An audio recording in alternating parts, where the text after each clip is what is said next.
I've got with me John McEnroe, one of the best tennis players in the world. He's almost 21 years of age as we sit here doing this interview. And John, a lot of people know you as a left-hander who has a lot of talent. You've gotten in trouble on the court once in a while, but I don't think many people know much about you off the court. What kind of hobbies do you have?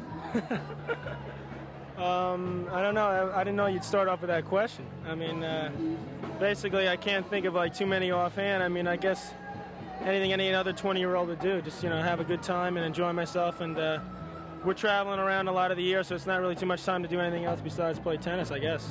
So you calling being 20 years old and traveling around having a good time, that's a hobby, huh?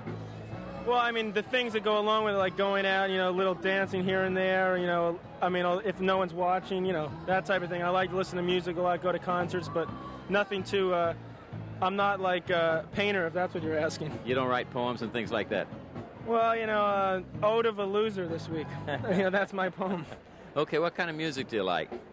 Rock and roll. I go to a lot of concerts. I made a big debut in Australia, came on stage with a couple performers and had, my dream come true, And any particular group that's your favorite?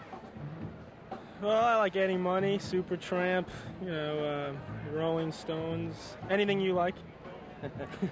How about your family? You got brothers I know that play tennis. Let's talk about them. You got any sisters? No sisters at all. 2 younger brothers, and they all come down to this tournament every year, and they come to the Davis Cup matches, as you know, and basically I don't really see them too much, only when I'm in New York or doing something like this, when it's nice to come down on vacation.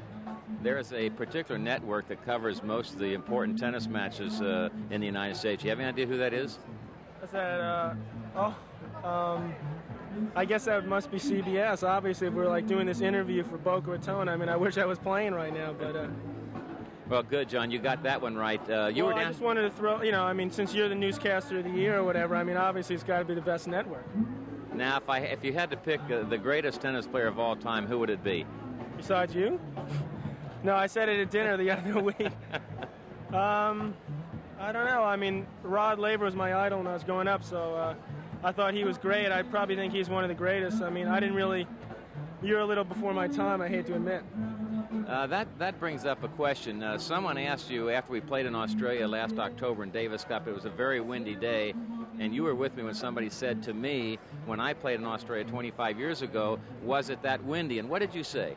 I don't remember. I think I said something to the effect that there was no wind in those days. It was so long ago they didn't have wind. That's what John McEnroe said to me.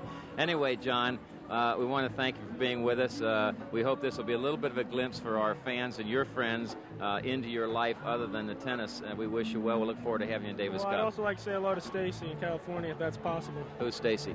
Stacy's a girl that's a very good tennis player, and she's a very nice girl, and she comes to the Davis Cup matches